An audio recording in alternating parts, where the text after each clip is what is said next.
దర్బార్కి తేడా ఏముంటుంది విజయ్ గారు? ఒకసారి మీరు చెప్పాలంటే అటు రాష్ట్ర వ్యాప్తంగా లేదు దేశవ్యాప్తంగా ధర్నాలు నిరసనలు అన్ని జరుగుతూనే ఉన్నాయి.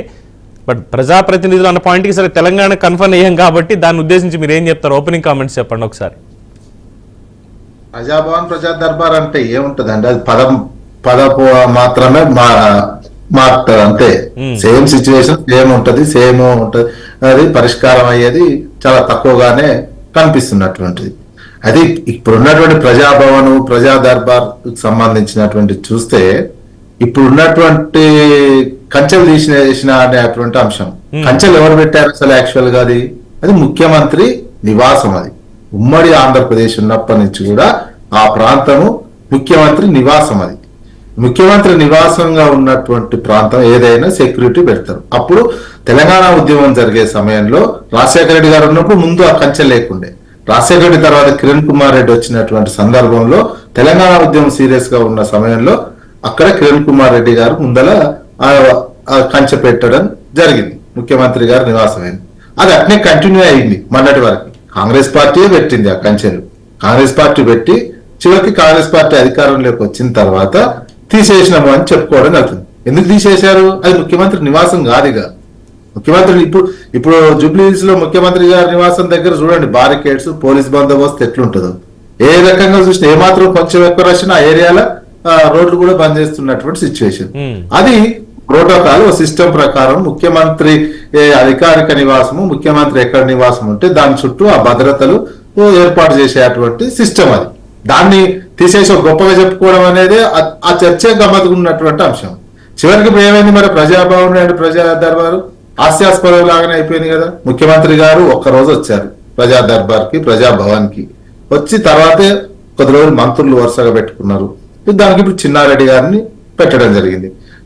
అన్నట్టు ఇందాక ఎవరు అన్నట్టు ప్రతి వర్గం వాళ్ళు అక్కడ ఆందోళన చేశారు కదా. ఇక దానికి అర్థమేముంది? ఇందిరా పార్క్ ఏందో అదంతే. ఇక ఇందిరా పార్క్ అది ఒకటే అయిపోయింది. అది సమస్యల పరిష్కార కేంద్రంగా కాలే, అది ఇందిరా పార్క్ లాగా అయిపోయింది. మరో ఇందిరా పార్క్ లాగా చేసినటువంటి సిచ్యువేషన్ కనిపిస్తుంది తప్ప సమస్యలు పరిష్కారం చేస్తే మళ్ళీ అంతమంది ఎందుకు వస్తారు? రానే రావద్దు అందరూ.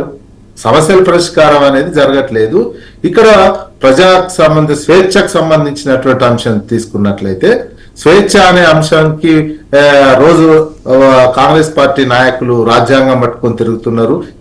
భారతదేశం అంతటా బీజేపీ చేస్తున్నటువంటి అరాచకాలను బీజేపీ తొక్కేస్తున్నటువంటి సిచ్యువేషన్ పై పెద్ద ఎత్తున ఉద్యమాలు చేస్తున్నటువంటి కనిపిస్తుంది.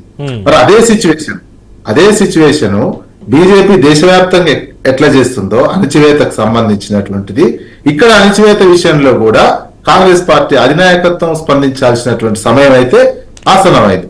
ఎందుకంటే ఇక్కడ ఏమాత్రం కొంచెం ప్రశ్నించినా కేసులు పెట్టడం జరుగుతున్నది. కొంతమంది జర్నలిస్టుల మీద లైకులు కొట్టిన పోలీసు వాళ్ళు లైకులు కొడితే కేసులు పెడతామని ఎదురిస్తున్నారు.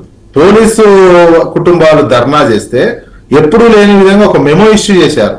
మీరు సోషల్ మీడియాలో పోలీస్ కుటుంబాల అన్నదమ్ములు గాని, వాళ్ళ భార్యలు గాని, వాళ్ళ చెల్లెళ్ళు గాని ఆ రోజు వాట్సాప్ లో మెసేజ్ పెట్టినా, వాట్సాప్ కు తంబు పెట్టినా కేసులు పెడతాము అని లిటరల్ గా మెమో ఇష్యూ చేసినటువంటి సిచ్యువేషన్ తెలంగాణ రాష్ట్రంలో చూసినటువంటి కనిపిస్తుంది.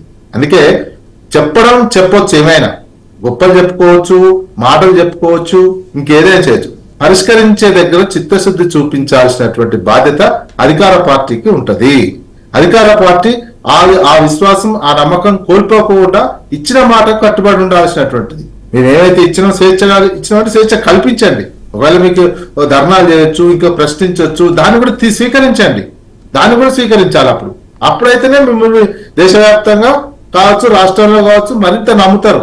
ఇప్పుడు దేశవ్యాప్తంగా బీజేపీ మీద అప్రజాస్వామికంగా చేస్తుంది, ఎమ్మెల్యేలను తీసుకుంటున్నారు, అది చేస్తున్నారు, ఇంతమంది అరెస్ట్ చేస్తున్నారు, రాహుల్ గాంధీ ఇలాంటి ప్రశ్నిస్తే అణచివేతకు చేస్తున్నారు, రాజ్యాంగాన్ని మొత్తం కూలి చేస్తున్నారు అని ఉపన్యాసాలు ఇస్తున్నారు కదా రాహుల్ గాంధీ గారు కన్నా మోడీ చేస్తున్నారు అనేది.